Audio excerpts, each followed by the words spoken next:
My dear students, welcome to EPG Pathshala.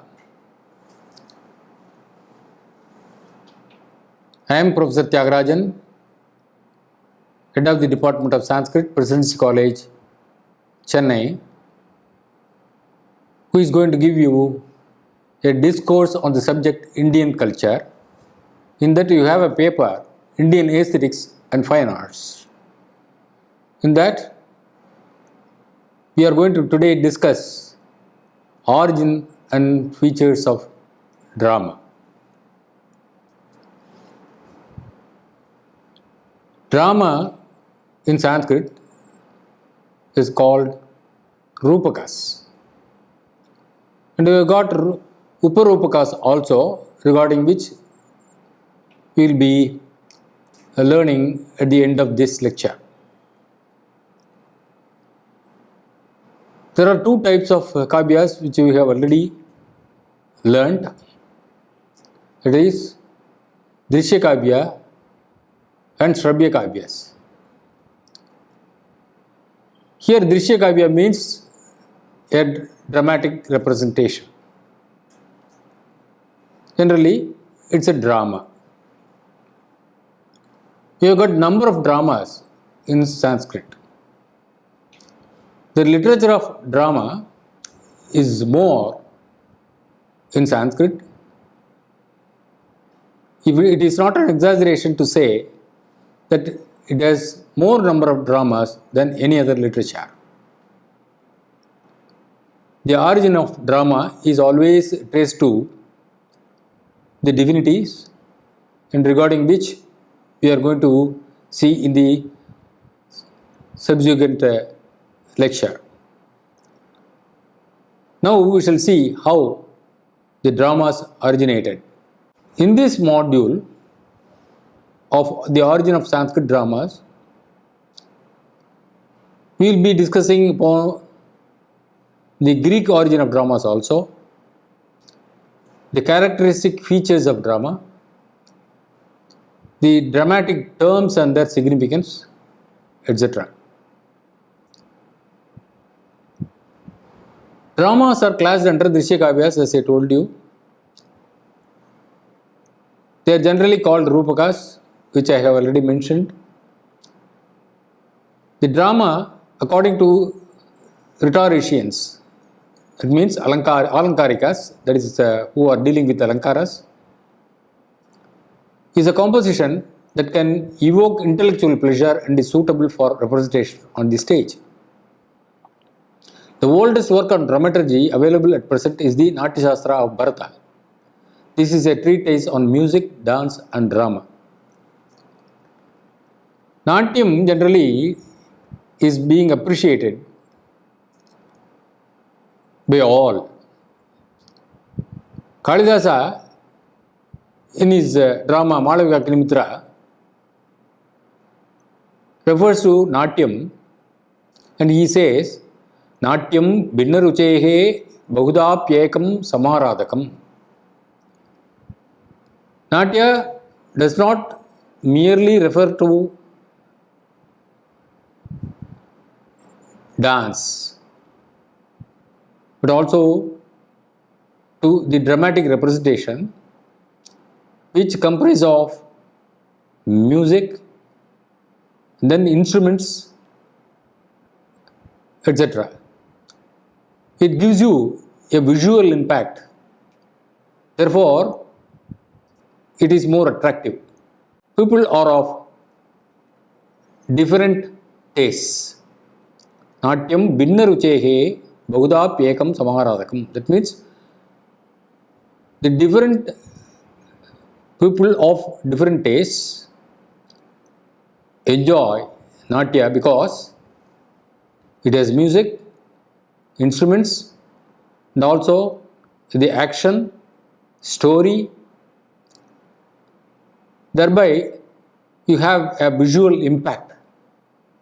So, it is appreciated. That's what Kalidasa says. Regarding the origin of the dramatic art, Bharata gives the following episode. The gods assembled together requested Brahma to compose a new Veda to give pleasure simultaneously to their eyes and ears of all classes of people alike. Thereupon, Brahma took the elements of recitation from the Rig Veda, music from Samaveda, representation or gestures from Yajurveda, and the sentiments and other technical aspects from Atharva Veda. Shiva contributed Tandava, the dance representing violent emotions, while Parvati provided Lasya, the dance representing tender emotions. Thus, the origin is traced to the divinities. So, it is not just a creation by the human beings. Even in the Devaloka, they devised the plan to please the general public or human beings. For that, they invented a device through which people are happy. So, that happens to be the dramas. Lord Vishnu contributed different kinds of dramatic styles. The divine architect Vishwakarma constructed a theatre in the heaven, and the sage Bharata in the art of stagecraft. This came to be called Natya Veda, and the transference of this new Veda, that is drama, to the Bhuloka is due to Bharata. The Bharata Vakya recited at the end of all the Sanskrit dramas is a homage to the founder of this dramatic art, Bharata, art of Bharata. Thus, a divine origin for the Sanskrit drama is described in the Natya Shastra itself, Bharata's Natya Shastra itself. The origin of drama historically can be traced to the Vedas. Dialogues or conversations, a prominent part of a drama, are found in the Rig Veda. A number of dialogues like Yama and Yami, Sarma and Pani, Pururavas and Urvashi are found in the Rig Veda, and they are of very interesting type. The Vedic rituals provided scope for impersonation of the various gods. So, even in the Vedic days, while they were performing the rituals, they have been acting, other giving gestures, expressing what is happening there, what they want to convey to the audience. And all other gods also contributed their way of expressions, by way of instruments, etc. And thus, drama originated. That's what Bharata says in his Natya Shastra. There are also references to several ceremonial dance in some Vedic rituals. Gestures for representation of the bhavas are there at the time of the performances of various sacrifices. So, almost all the elements of the dramatic art were found in the Vedic age, but they were not knit into one literary form as drama, though the Vedic sacrifices can be called as the rudimentary drama by itself. So, gestures and the conveying things, illustrating the thought before the audience existed even in the Vedic days. But there was no separate treatise written on the dramas. So everything was in vogue, but they had not given special attention to codify it, that it is drama, or these are the characteristics of drama. These things are later codified by Bharata in his Natya Shastra. The epics Ramayana and Mahabharata should have preceded Sanskrit drama. Though they do not contain any definite reference to drama, yet the words Nata and Nataka appear frequently, but only in the general sense of a dancer and the dance. But they have contributed the elements of poetry and musical recitation towards the creation of Sanskrit dramas. Again, the literary qualities, imagination and emotions were all in the epics. That's why even we know that Ramayana is Adi Kavya. The author happened to be Adikavi Valmiki, and we have already seen that he is the person who has inspired so many poets, and even Alankarikas have taken examples for illustration from the Ramayana, and the poets of later age have discussed or rather taken many instances, and also the style, the figures of speech, the rasa, everything more or less copying Valmiki. Therefore, Valmiki happens to be a person who gives all informations with regard to kavyas and also especially to dramatic literature. Thus, in the epics, all the elements of the dramatic art present, and they chiefly paved a way for the creation of the Sanskrit drama. The first reliable mention of drama as a literary art occurs in the Mahabhashya of 2nd century BC. The dramas Kamsavada and Balibandha mentioned in the Mahabhashya derive their plots from the epic. Though these two plays are not available, we have a clear evidence in this reference about the existence of Sanskrit drama as a different literary form even before 2nd century BC. Next, people say that Sanskrit drama originated from the Greek. We shall now discuss whether it is a reliable information or something which cannot be believed.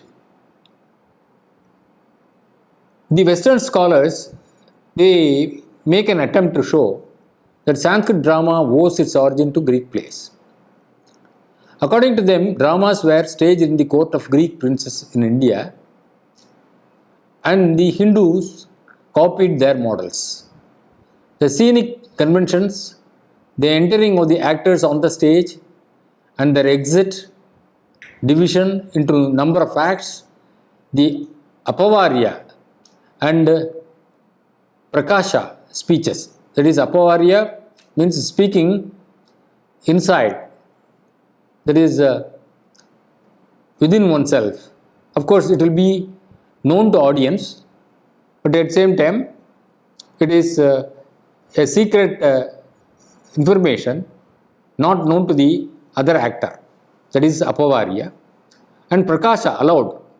You speak aloud what you want to say. So these are the speeches, etc.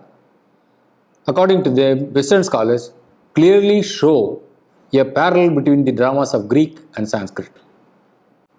Again, the use of Yavanika to indicate the curtain traces its origin to the Yavanas to Greeks. Yavana girls are frequently introduced to assist the heroes in carrying their bows and arrows. So the Western scholars say that the origin of the Sanskrit drama is due to the influence of Greek dramas. But these points cannot serve as a valid point for the Greek origin, because keeping one or two similarities, you cannot judge the entire gamut of Sanskrit drama. There may be similarities and some influences also, but this cannot justify the fact that Sanskrit dramas originated from Greek. We have a clear reference in the Mahabharata. So, it should have been developed before 2nd century BC. The word Yavanika refers most probably to the material of which it was made. Secondly, Greeks themselves do not seem to have curtain for their stage, and hence the copying from them is quite impossible. Besides, the term Nataka is derived from the Sanskrit root nat, to dance, and this testifies to the native origin. That is, it belongs to India and Sanskrit. In its spirit also, the Sanskrit drama differs from the Greek. Sanskrit drama violates the three classical units: unity of time, unity of place, and unity of action, and mixes tragic and comic elements unlike Greeks. So it is totally different from Greek concept of drama. There is yet another view that dramas had their origin from the puppet show on the strength of the word Sutradhara, or holder of the string, found in all the Sanskrit dramas. In the Sanskrit dramas, you find a stage director who is introducing a drama along with the Nati. Nati is an actress. Most probably, the Nati happens to be the wife of Sutradhara. So both of them appear on the stage, and then they sing a song according to the occasion, and then they spell out the occasion at times, and they say the author also at times, and what is the theme that they are going to enact. All these things are being in the form of a dialogue discussed by the stage director, that is Sutradhara, and the Nati. This Sutradhara, the term is derived from the word Sutram, from the connotation Sutram dharayati iti Sutradharaha. So the explanation would be Sutram dharayati iti Sutradharaha, one who holds the entire string of the drama. So based on that, people say it is in puppet show they make use of the dolls through, or rather they make the dolls to play through the strings. So it is obvious for them to think that it is from the puppet show, but the etymological meaning or the derivation of the meaning from Sutradhara refers to one who holds the entire drama under his control. He is actually the director. And the Nati happens to be a woman looking after all the women characters, their dress and their decorations and the cosmetics to be applied on them, and the preparations of the women characters on the stage, and these are all done by Nati only. So Sutradhara and Nati happen to be, I can call them to be a male director and a female director combined together produce a drama. Therefore, this Sutradhara need not be taken as a person who is holding the string in the puppet show. There is something more than the puppet show. So this theory of puppet show is also not acceptable by most of the scholars. It must be therefore be concluded that Sanskrit dramas should have an independent origin, though there is every possibility of certain foreign influences. Every Sanskrit drama will have one or more benedictory stanzas called Nandi. See, just like in poetry, they compose the first verse to be a benediction to some deity or other. It is a convention because it is a sentimental idea of every poet that unless and until they pray to God, they may not be in a position to complete the entire work. Therefore, they pray to the deities of their own choice, and the first benedictory verse is always written. They say in the same pattern with regard to the drama, the directors, in order to complete the drama without any break, without any hindrance, they are performing a puja actually called Nandi in order to drive away the negative forces and also to invoke the positive blessings of the Lord for the completion of the drama. So, you have Nandi, that is called Nandi. Nandi means Nandanti Devaha iti Nandi. By performing this, the gods are very much satisfied. So, it is next, it is being followed by a prelude called Prastavana or Amuka. So, it is an introduction how the drama is going to start and what is the theme of the drama, etc. are discussed in the Prastavana or Amuka, in which Sutradhara or stage director conducts a conversation with some other actor or actress, giving the preliminary details of the play, the author, and also the brief note on the personal history of the author. The prologue is connected with the main drama. The prologue is connected with the main drama which follows immediately. The connection between one act and the another is maintained by means of interludes called Praveshaka. It is called interlude because it is a link between one act and the other act. And also a Vishkampa. In Praveshaka, low characters like servants take part and the conversations are fully carried out in Prakrit language.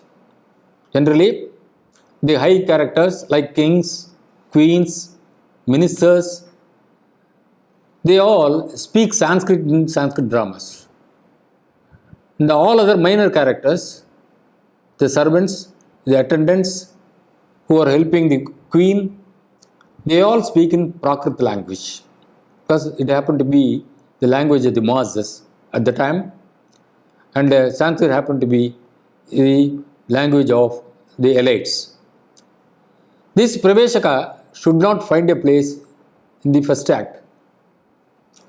So, there is a system followed in the Sanskrit drama. There is a grammar for Sanskrit drama.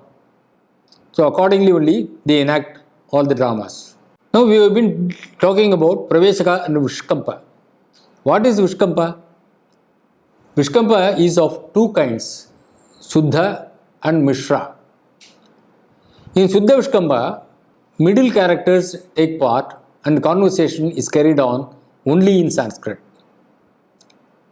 It is not connected to kings or anybody. Middle characters like ministers and other officials, they speak in Sanskrit.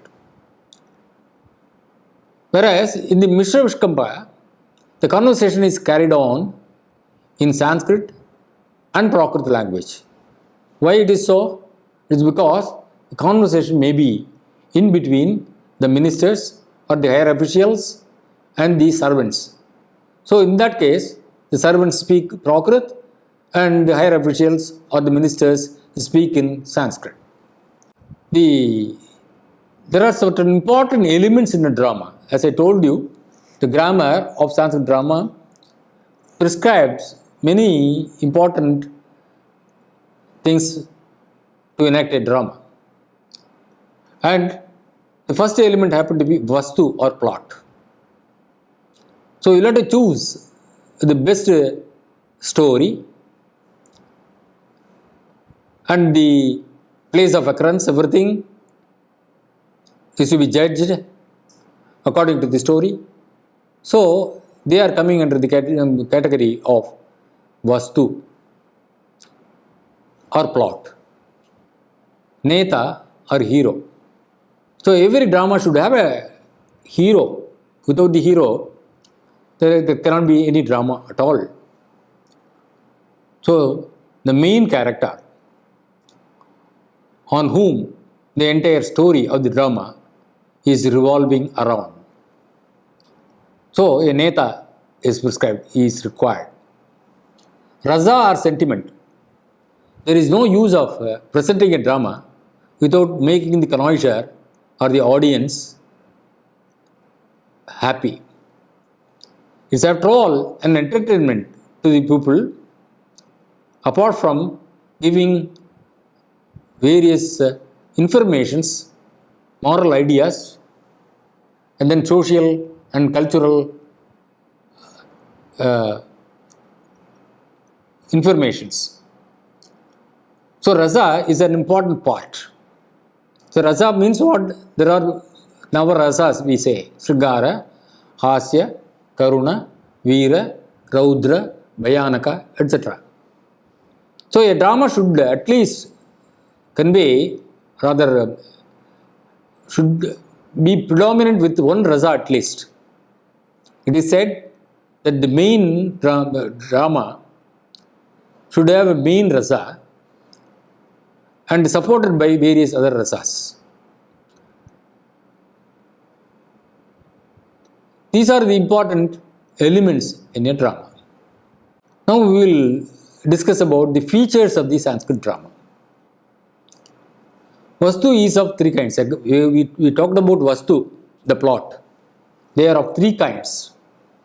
Prakyata or well-known plot. See, well-known plot means that you are taking the story from the Itihasa, Ramayana, Mahabharata, or sometimes the popular stories like Shakuntalam. That is from it could be traced to even to Rigveda, where there are references to Dushyanta, Shakuntala and all. So the plot is taken based on the previous ancient works, well-known plots. They are called Prakyata. Prakyata means become popular stories. Then Utpadya are invented. So sometimes the poet himself creates something. It's a creative story. It need not be based on the earlier texts or earlier references. So he himself imagines, and his imagination is presented in the form of a drama. In such a case, it is called Utpadya. Utpadya means creating. Then Mishra or combination of both. Sometimes what happens, you take the old story and then give you a new color. It is just like old wine in new bottle. So you are taking the old stories and then same thing you are presenting it in your own way, making it realizable, applicable to the modern days. So that is called Mishra. The plot of the drama is carried on through 5 stages called Sandhis. So there are 5 stages. You can't straight away take the drama, making the audience feel the monotony. So at every stage there should be twist in a drama, change of plots, change of ideas, and then imagination, and always making the audience to be curious enough to guess what is going to happen, creating a sort of the question of inquiry in them, what will happen next, etc. So they are brought under the category of Sandhis. They are Mukha Sandhi. So Mukha Sandhi is the face. So the initial stage of a drama, and Pratimukha, Garbhasandhi. Garbhasandhi happens to be the climax scene, wherein you will find out what is there in the climax. Then Apamarsha Sandhi, then Upasamhara Sandhi, that is how you are going to conclude the drama.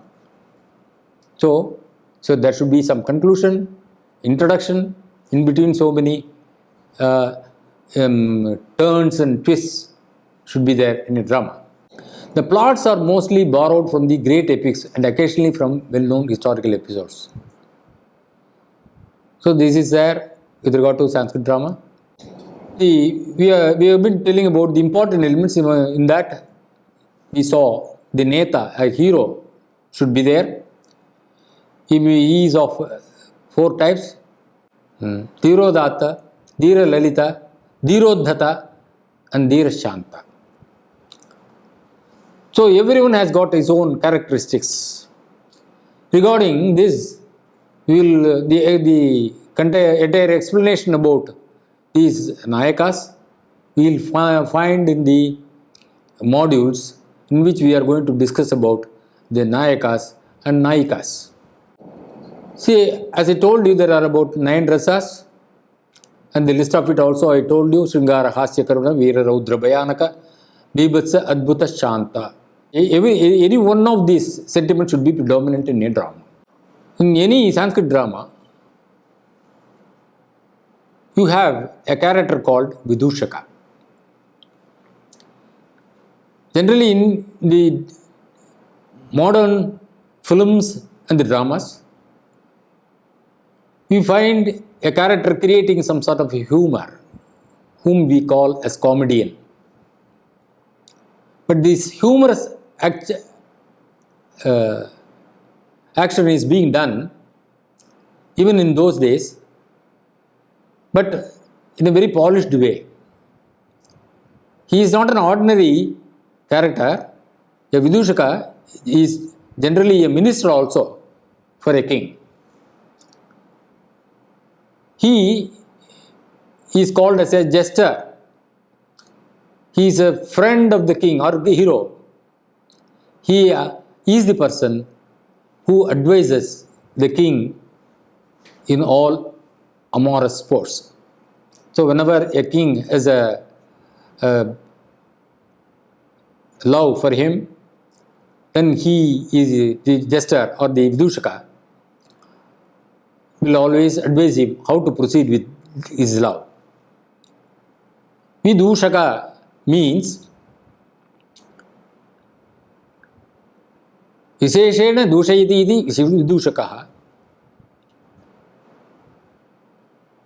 He is always criticizing the king and his activities in a friendly way. Vigata Dushanakaha, Vidushakaha, who does not find fault with the king even though he is wrong in some of his love affairs. So it could be interpreted in these two ways. Vidushaka is a must in any drama because he is the person who is releasing the tension of the audience, making them enjoy in between a serious story. In Sanskrit drama, there is no tragedy at all. You have to end in a happy mood. That is the dharma of a drama. Because the intention is to entertain the people. After seeing the drama, if the audience go with tears, then the purpose is totally defeated. Therefore, there is an injunction in the drama of Sanskrit literature that the dramas should necessarily end in a happy mood and it should not have any unhappy endings. Even if you want to convey an unhappy ending, you'll have to present it in such a way that that becomes a relisable ending, because every rasa has got its own relish, even Karuna rasa. That's why Bhavabhuti, a dramatist, says, Eko rasa karuna eva. He ends, that is the pitiable end also, that is making people cry, also is an enjoyable fiat. But yet, the ending of a drama by a writer should not be ending in tragedy. That is the convention followed in the dramas in Sanskrit.